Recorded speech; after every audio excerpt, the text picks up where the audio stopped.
We had all these people just signing up on their own, coming out of nowhere. So you went to go talk to those people. One conversation that sticks in my head, I was talking to the managing director at an investment bank in Toronto. He's a guy in maybe in his 50s or 60s. He took the time to talk to us, which is super kind. This is just a phone call. I was like, so tell me, how are you using DocSend? He's like, I love your product. It's a great product. I send the documents that I want to send externally to my secretary. The secretary puts them into DocSend. She then sends me links that then I send off to the prospective client or the company that we're dealing with.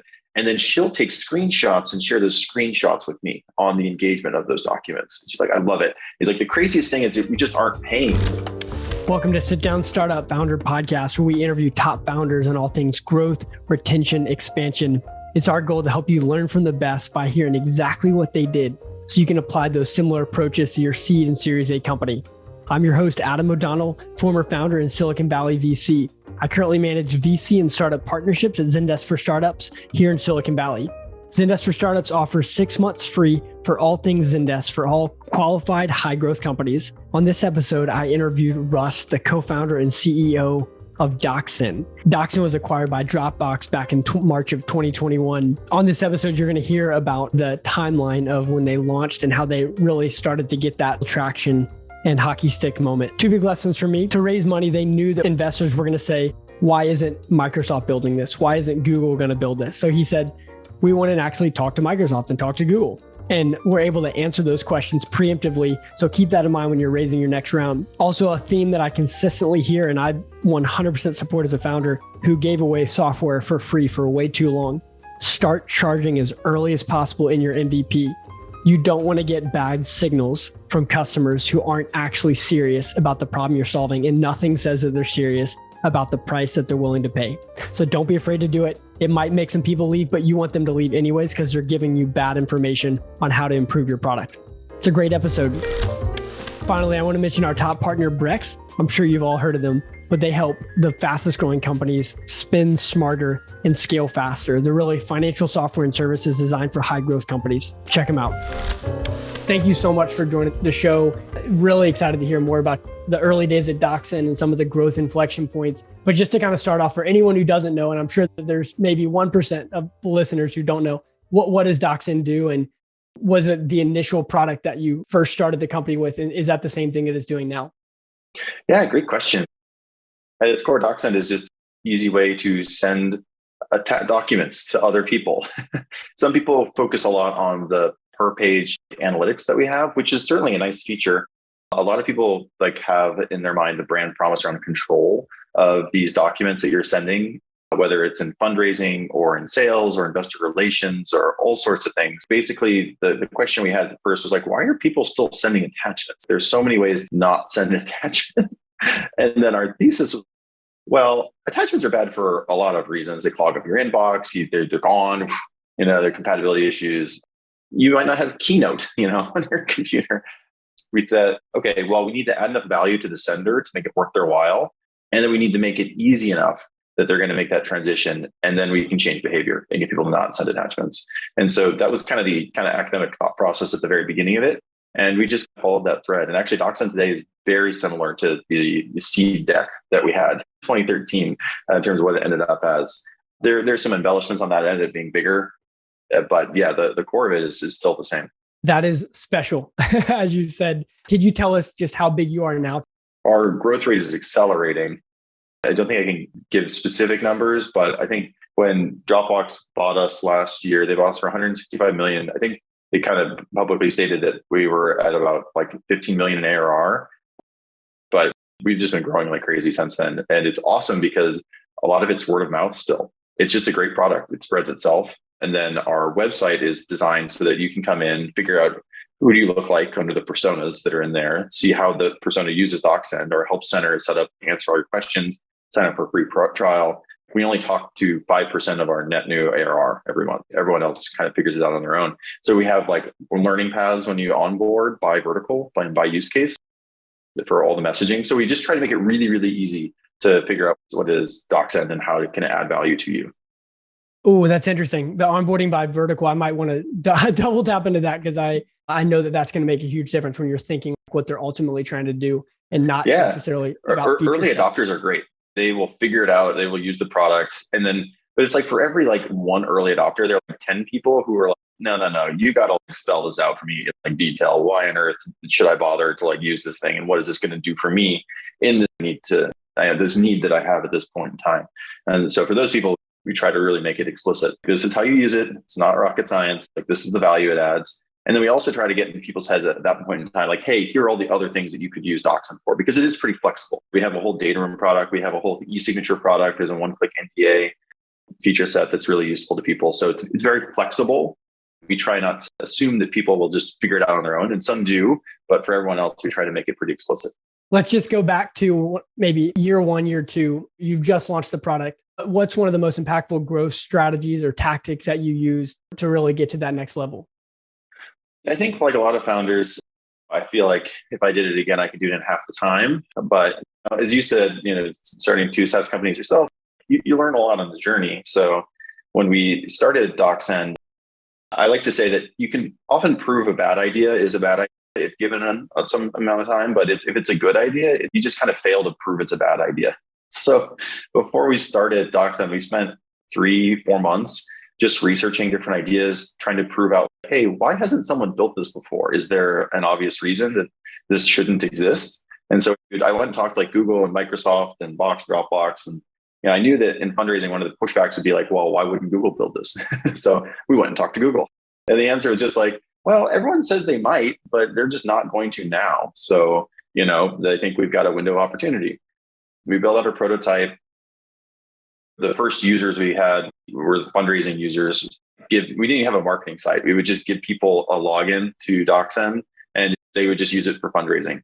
And we knew that wasn't a big market, but it was a really high urgency use case. And so we got great feedback. And the first revenue we ever got was a bottle of whiskey from a friend of mine who used it for fundraising. And he was like, it was really helpful. Thanks. And then based on some of that usage, we're like, yeah, we should hire up a team of engineers because it's just me and my two co-founders are all engineers. So the three of us are just building away. So we raised from Uncork, and then we took a lot of those learnings. If you get too far down a rabbit hole on your product, it's like kind of hard to change it, right? But sometimes there's like just too much inertia. Your code base is there. It's hard to make changes. And so the first thing we were like, let's just learn and then scrap it.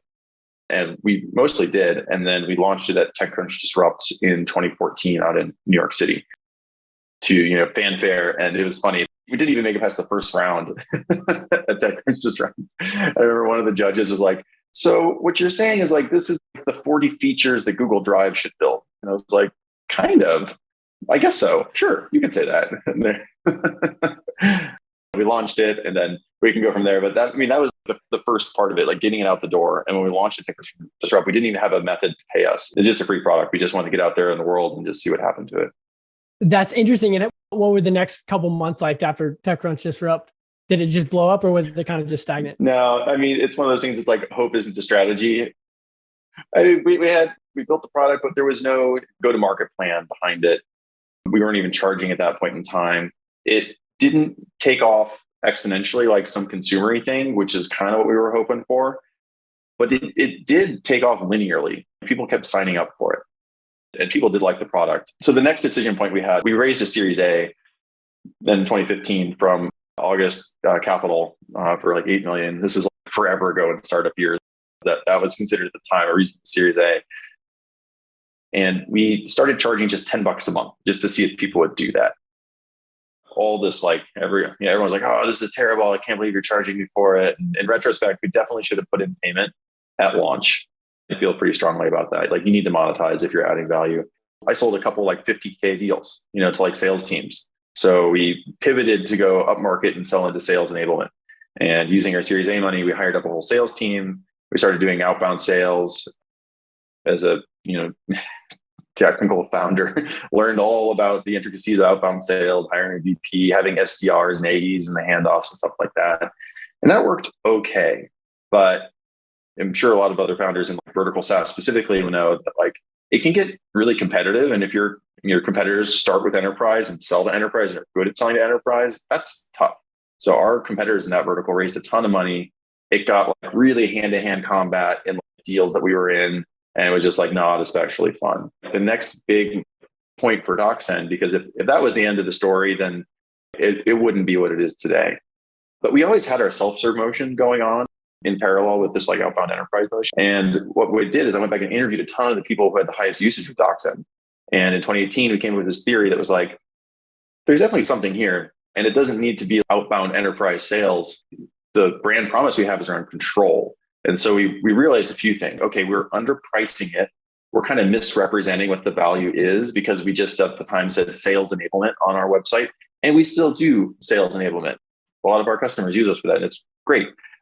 But it was much more around like control, and we were building for the end user. And so we came up with a theory around like, hey, I think this is a pretty much a horizontal technology we built. It's utility, it's useful in a lot of situations, and we're gonna have to market it vertically.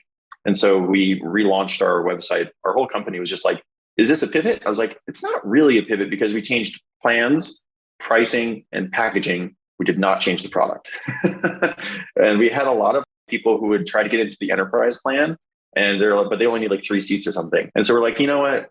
Let's just get rid of like the idea that like, hey, talk to sales. Like we're just going to stop trying to get people to talk to sales because a lot of them are smaller deployments, like land and expand type of thing. So we put everything in the self-serve product and we increased pricing a lot. And what we found is that we just weren't charging enough actually. So the advanced plan that DocSend has is like our far biggest like source of growth, new revenue growth. And we called it the finance plan at first, but it turns out only about a third of people are using it in financial capacity. So we renamed it to the advanced plan. And it has all the nifty bells and whistles around an allow list or a disallow list or a one-click NDA or dynamic watermarking. And these are features that exist in a lot of other products. Nothing we're doing is rocket science. It's really just the packaging of it and making it super easy to use to get in there and just send a link to a document. And if you want to get more complicated, you can build your whole data room on DocSend. Like you can have like multiple different data rooms. You can link them together. You can have permissions by link on subsections of it. You can say this is gated, this is downloadable, this needs an NDA first. It gets really complicated, but if you get into the product first, you can still just send and track a link super easily. In 2018, that's kind of what we figured out, and we called it Project Couch Change. And we thought we could make another 50,000 in net new ARR off it, and like we're tens of millions. That is interesting. I want to just go back one step when you talked about you were kind of at that point, you had just invested in a huge sales team and you were realizing that this enterprise motion wasn't going to be what you thought it was going to be. So you're like, okay, let me take a step back. Where are we getting our highest usage? And let's go talk to those customers. Can you zoom into those conversations to help us understand if you're a founder in that similar situation? How did you determine the customers that were considered high usage? Like what was the high that you were looking at? And then what were those conversations like? Were they over Zoom? Were they in person? I will say on like the enterprise sales thing, like we calculated our cost of sale to be like a little over $19,000 to get a new customer in. And that was fine. And if that's the only business we had, we could have made that work. But at the same time, we had all these people just signing up on their own, coming out of nowhere. We went to go talk to those people. One conversation that sticks in my head, I was talking to the managing director at an investment bank in Toronto. He's a guy in maybe in his 50s or 60s or something. He took the time to talk to us, which is super kind. This is just a phone call. I was like, oh, so tell me, how are you using DocSend? He's like, oh, I love your product. It's a great product. I send the documents that I want to send externally to my secretary. The secretary puts them into DocSend. She then sends me links that then I send off to the prospective client or the company that we're dealing with. And then she'll take screenshots and share those screenshots with me on the engagement of those documents. She's like, I love it. He's like, the craziest thing is that we just aren't paying you. I was like, well, your secretary is paying us $10 a month. He's like I said, we aren't paying. That's one of the reasons we put a seat floor in the advanced plan. $250 a month if you're paying, but you get 3 seats included. Because we found that it's not really best practice for him to be sharing a seat. And it's not really about the money. His secretary and him could collaborate back and forth if he had a seat too, but that's just the way it was set up. And so that was like a real aha moment, like talking to him. We are providing a ton of value to this person and they are not using it correctly like I didn't like them to, but there's something there for sure. Oh, 100%. And how many of those customers did you talk to at that? I mean, what is it, like 10 or is it like 100? Well, I mean, like I think any founder or CEO at a small company, I think we were only a few million in ARR or something. So there's like a default dead versus default alive. And we were still burning money at that point. So burning money, you're kind of default dead unless really like reduced costs. I talked to well over 100 of our customers or just people paying us. They were super illuminating. We'd record them. I'd like take notes on them and like try to find like what's the thread between them. Because I'm like, there's something going on over here. And that's always the dream as a founder. You build something that's valuable and then you just kind of have to follow the thread Why? And then the next question to ask is what else do they want? I love that. As a founder, I think I over-interviewed. I got to like 600 interviews with one of the startups, and it was just, you get in this like analysis paralysis mindset. So 100 is super respectful. That takes a lot of time from what I know, but it sounds like there's a couple ones that really highlighted. That's when you made the decision to move down market almost, but yet increase the pricing. And you said that was when the inflection point happened. How soon after that big product change did it start to happen? The end of 2018, we got to accidentally profitable. The results were pretty quick, actually, because it's like, hey, how do you increase your revenue? Hey, just jack up pricing. And in some instances that could backfire, right? People are like, no, I'll just go to your competitor. And then you just, and so, but in our case, conversion actually went up, which is nuts. We weren't charging enough for it. So people trusted it more if they paid more for it, which is kind of a nutty concept. We also had this accidental, brilliant thing we did. So we had this, we had a personal plan, a team plan. It was $10 and then $30 a month if you paid annually. And then there was an enterprise call us, and that's what we were pushing everyone towards. And so we were just like, let's just make all the enterprise features self-serve. Let's kill the team plan. There's not really any differentiation there. We don't know what to do with the personal plan. We'll just leave it alone. The internet should have a send and track a PDF function. That just seems reasonable. And so the average price point that we were able to sell the enterprise at was $45 a user month in the sales use case. But we had discovered, right, this investment banker and this financially oriented use case. And it looked kind of wonky to have it be like 10 and then 45. Like that's just kind of a jump. And so we put another plan there, which we called the finance plan, that was $150 if you paid annually for 3 seats, because that looks kind of like well weighted, 10, 45, 150. It looks nice, but there's literally nothing different in the finance plan. We just put it there to make pricing look balanced. And what was so crazy is that people started buying the finance plan. This is for me. I kind of know what it does. I'm not going to worry about it. I'm going to buy that plan. Then we had to go back and interview those people being like, what exactly did you think you were buying? And then we realized that only about a third of the people buying that plan were in finance. And so we made a decision to change the name to the advanced plan. Pretty much everything we've been adding has been to the advanced plan. There's some infrastructure stuff that applies to all the plans, but certainly like new features, the data room stuff, the one-click NDA stuff, the e-signature stuff, we make available in the middle plan as well, the standard plan. Evolution, it felt in retrospect like we had stumbled through a couple good decisions. But the nice thing about like that type of growth when it's organic is that it just pays dividends over time, and it's still going. Oh, that's so cool, man. Project Couch Change. Good. Well, thank you so much for your time. I know we're at the end, so I just want to say another awesome episode. Great. Thanks, Adam. That's a wrap. Thanks for listening. Make sure to subscribe on Apple, Spotify, and Google. If you want to learn more about Zendesk for Startups and our free offer, please check out our website at zendesk.com/startups.